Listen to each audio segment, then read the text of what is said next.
And welcome back to LinkedIn Logs, the jobs podcast for the website cpluscomedy.com. Like I just said, it's a website. Go there. I'm your host, Chad White. Welcome in episode 42 of the show that tries to be CNBC, but is desperately not. Although I don't know if you exactly want to be CNBC. Be really yelling at doing a show called Mad Money. I'm mad that show still exists. Giving out bad advice. Hey, listen here. That's my best Jim Cramer impression. Take all your money, put it into Boeing. Boeing's gonna bounce right back.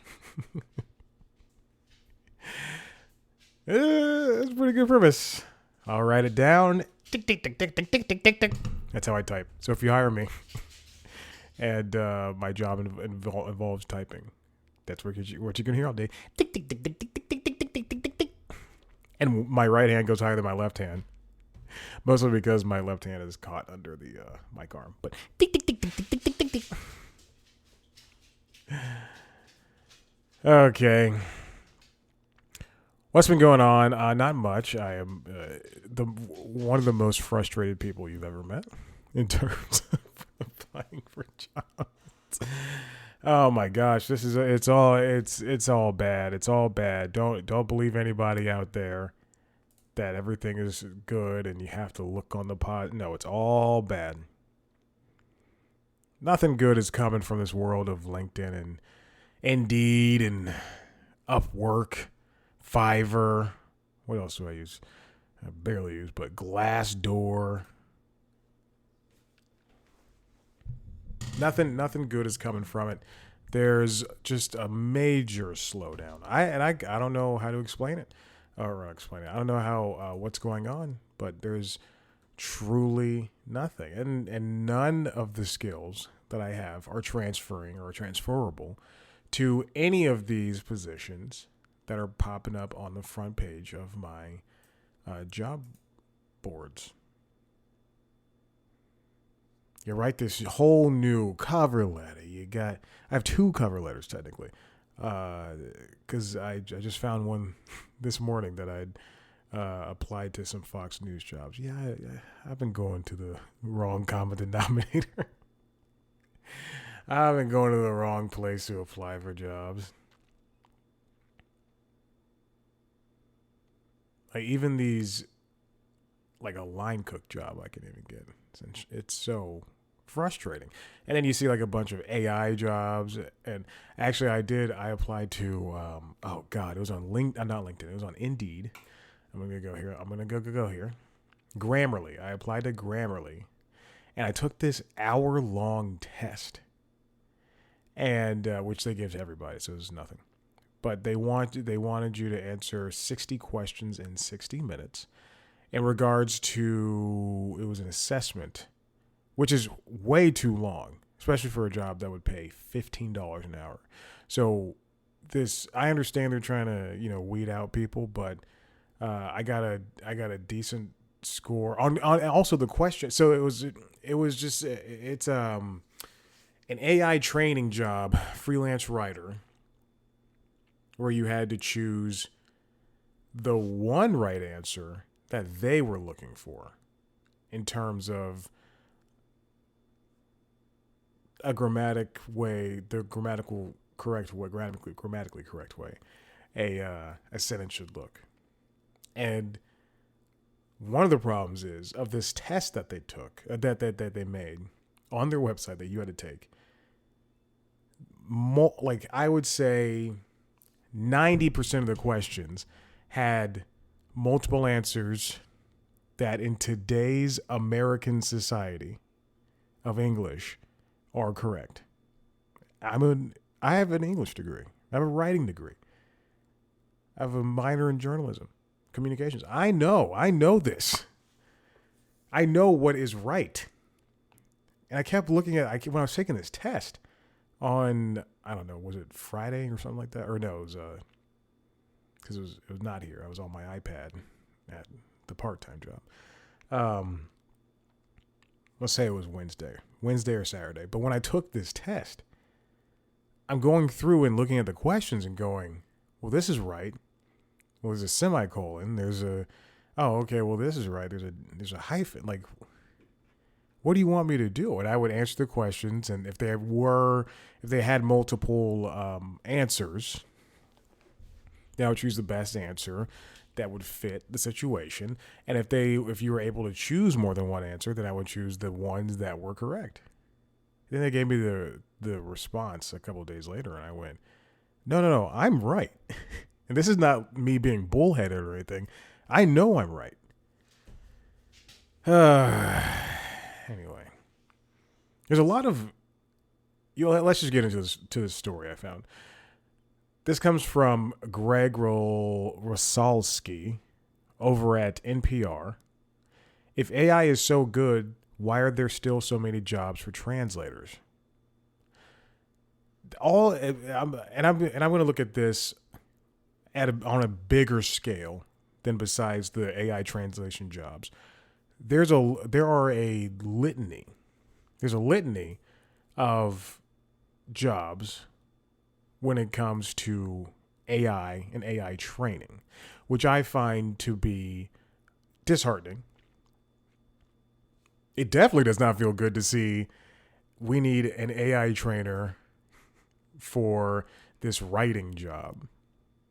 The company, every single company that has AI in their job description or job title, they all have below on Indeed. They all have like below 2 stars. It's like, but it's every single one is. The one I'm thinking of is always at 1.9, and lo and behold, they're not on my front page right now. Then you go to their Indeed page and it's like 50 reviews. Yeah, of course, this AI training job company is going to be really bad.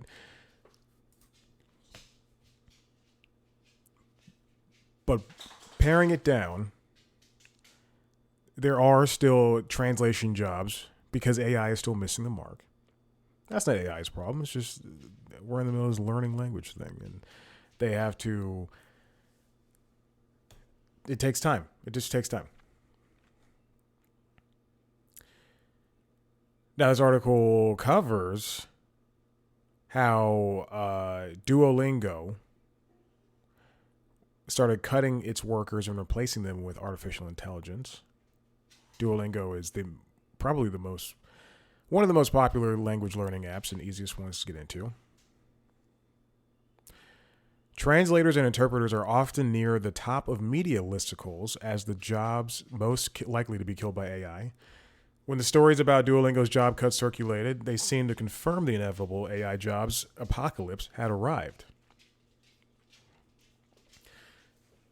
In a discussion with Planet Money, the CEO of Duolingo, Luis von Ahn, downplayed the meaning of the cuts. It wasn't full-time employees. He asserted it was only 10% of their contractors. They're going to embrace AI. More interesting, considering Duolingo's official partnership with OpenAI, was von Ahn's reaction to the company's recent demonstration of its newest version of ChatGPT 4.0. All right, let's look at this together. And it's like, so if you don't know what ChatGPT 4.0 is, it's the next iteration of ChatGPT, where using the popular chatbot, you can talk to the chatbot with your voice, and it will respond back with its pre-programmed voices. If you pay for a subscription, you're able to show videos to it or show pictures to it and talk about whatever's on the videos or pictures, or it can talk about you. Hey, this shirt's white and it says Columbia on the front. That's a pretty cool shirt. I think any of those colors that it's on could look good on you. Stuff like that.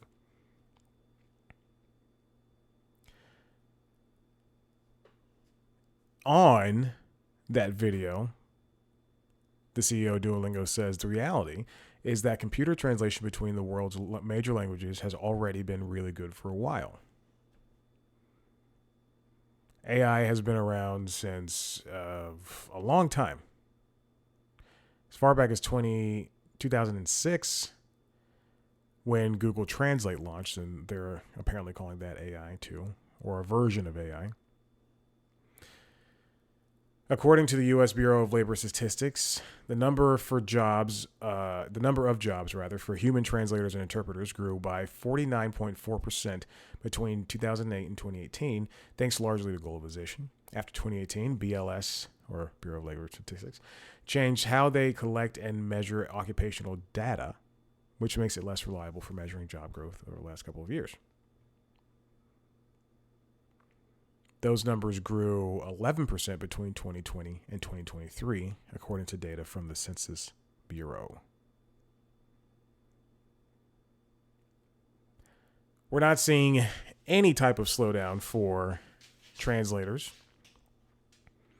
And I think a lot of it is in part to the conversational aspect of translating and quite simply just getting it right. Because how often is Google Translate can be right, but it's just not as effective. You want to be able to have conversations. You want to be able to talk to people. You can say "Donde está la biblioteca," but how much more can you say that when you want to get more complex sentences? Even though I just found this piece, it's pretty interesting.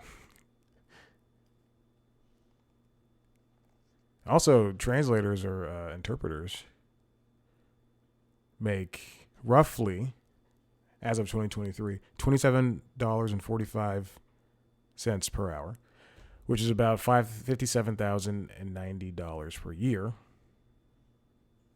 which is higher than the typical pay for American workers, which is $48,000 per year. All right, this next one comes from Jane Zhang over at Business Insider.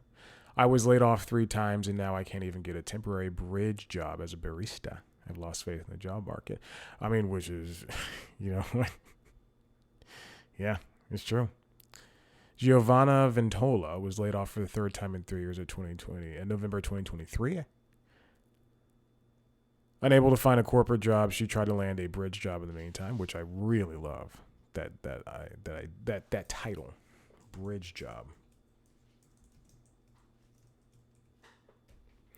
She always thought she could fall back on a bridge job, but has been met with rejection and silence.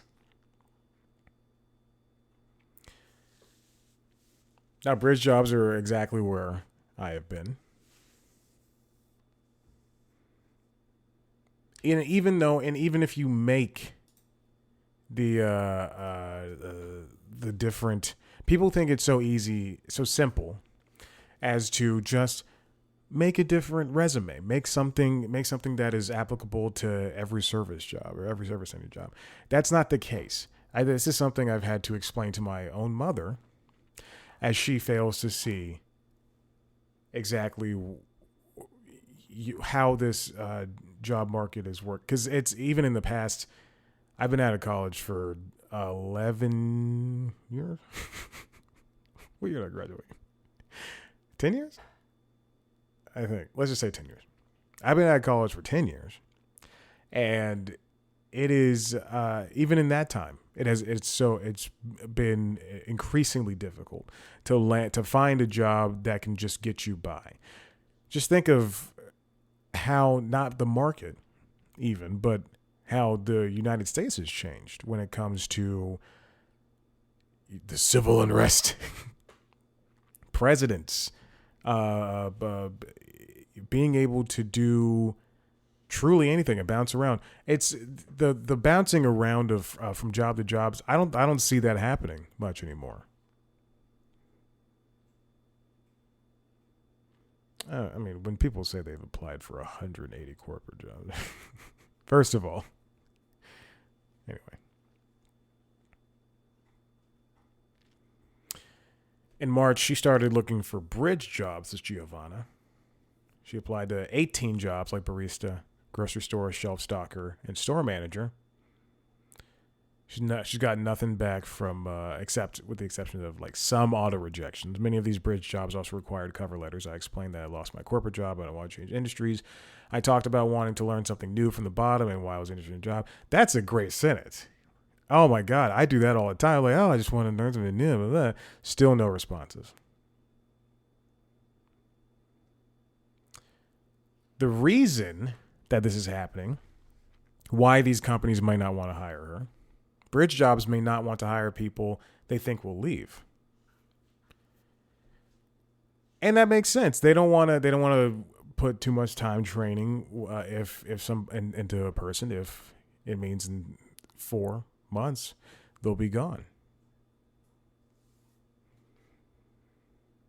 And yeah, I mean, that's true. That's always the case. I told the job I'm at now, I was like, look, you're not paying me enough, and I'm definitely gonna. I didn't say I was gonna bounce or something, but I definitely said it's definitely not enough to live on if I'm not working here 40 hours a week, which they wanted me to do, which we've had multiple discussions about. And I say, when you pay me, I will. But I think we need to have more of these types of discussions instead of saying, oh, the job market's good, the job market's bad. We need to have discussions where, or hey, in May we added X amount, hundreds of thousands of jobs. There is a part of the discussion where there are people like me, people like Giovanna, people who were laid off from the New York Times, people who were laid off from CNN, who are unable to get positions back in their industries, or similarly in the corporate world, or just easy, stupid jobs for dumb people. Just kidding. Don't at me. People still do that. It's not as good as you think it is, especially people in their corporate positions who have been there for a long amount of time, many, many years, who look out into the world and go, well, I'm safe where I am. Or even if they don't feel safe, it is much more difficult than anybody could have ever expressed. Now, if you do have a job, this comes from Wall Street Journal, written by Heidi Mitchell. If you have a boring task, just don't plow through it. There's a lot of times when you're just given small things to do. I don't like busy work. That's a very true thing of me. I've always hated this in school since grade school. Don't waste it's truly a don't waste my time situation. If you're giving us something just to do, I'm gonna rush through it, and I hate everything about it. Workers often think the most productive approach when confronted with mind-numbing tasks is to try to fight off the boredom and persist in completing them in one sitting. But new research suggests that may not be the best strategy. Struggling to persevere at boring tasks might actually be hurting workers' ability to be productive at subsequent tasks. According to the research, which is from apapsychnet.com, which is the American Sociological Association. Oh. According to the research, instead of trying to power through, workers would be better off staggering boring tasks with tasks they find meaningful throughout the day. When workers try to ignore or suppress that boredom, it usually leads to mind wandering and a decrease in productivity for the day. Now, boredom is important. That's when the best ideas come through. If you're consistently stimulated, you're going to be burned out. And if you're always bored, then you're never going to want to do anything. And one of the studies from Kasher Belinda, who's an assistant professor of management at Notre Dame's Mendoza College of Business and co-author of the research, in one study, 406 workers in a variety of occupations were asked to wear special watches that pinged at intervals during their workday for 1 week. Each time the device would ping, the workers were asked to rate their boredom levels, the importance of the work at hand, how well they were concentrating, and how productive they were feeling. Next, the researchers tested whether performing Meaningful tasks reduce the effects of boredom on mind wandering and productivity in subsequent tasks. They recruited 206 undergraduates who were randomly assigned to watch either a high boredom 6-minute video featuring a man explaining types of paint or a low boredom video in which extreme sports athletes perform stunts accompanied by high energy music. Members of each group were told to spend 3 minutes writing an essay that would be used to train one of two algorithms, a quote meaningful algorithm that would help autistic children, or one that would simply be used for another research paper. All participants were told that the algorithm would learn the most based on how many unique words their essays incorporated. Paint watchers used fewer unique words and experienced more mind wandering. But participants who watched the boring video didn't show the same lapses in attention and productivity when they were told that the essay was going to help build a consequential application. So that means if the task would contribute to something that's bigger, then the people involved would have less of a chance to be bored. They call it the spillover effect. Belinda suggests that individual employees look at each day holistically, dividing tasks that need to get done into boring and meaningful buckets, and structuring those 8 hours so that they juggle between the two. Yeah. It works. It's a smart move. I don't know. I wonder if in the end, not what can be considered non-meaningful, especially at each different job. I mean, there are things that I used to work at a leasing office in an apartment complex when I was in Chattanooga, Tennessee. At that point, I had 5 jobs. It's very true. And one of the tasks that they just gave me, no one else was doing this, was they had 4 or 5, but let's say 4 filing cabinets, all filled with paper, not digitally, with paper leases that were signed by everybody. Some people still did not live there. Some people did. And I had to alphabetize all of them. And it was truly one of the most mind-numbing tasks I've ever had to deal with. Like, it stunk. Oh my gosh. But then I'll even go to CNN. I'll look at most tasks I did there, and they weren't boring. I wasn't given. There were some tasks that other people in my section were given to do, like transcribing interviews and everything, and that was not going to fly with me. And I was never given. I'd never said anything, and I was never given that to do. But again, I know I've said this 10 times over. I approached every single show with the same attitude. We're all doing a show. It's all going out nationally. This, whether it's boring news or breaking news, it's good. It's important. And I hated when producers would come in and be like, "This is going to be a bad show." Well, because you're putting that out there. And I'm not even the most positive person in the world. So when someone can be engaged, when someone is able to do something that they know attributes to a bigger cause, and even if their job is as small as and you're sitting in the back of a control room on a computer flicking left and right on a little knob to control a teleprompter, then you know that the job doesn't have to be boring. Boredom doesn't have to exist or persist. All right, listen, if you like what you heard here, head to the website cpluscomedy.com, where I've got interviews with your favorite people in the entertainment industry. If you want to see a video version of this show, head to youtube.com/C+comedy, where you can also see YouTube versions of video versions of the other shows. The Constitutionals podcast, which is the entertainment business news podcast, as well as Late Night Lately, which is the late night show. Subscribe to those wherever you get your podcasts. Follow us on TikTok, Twitter, Instagram, and Facebook at C+comedy. Me at Chat Black White. Thank you for listening. I'll see you later. Bye.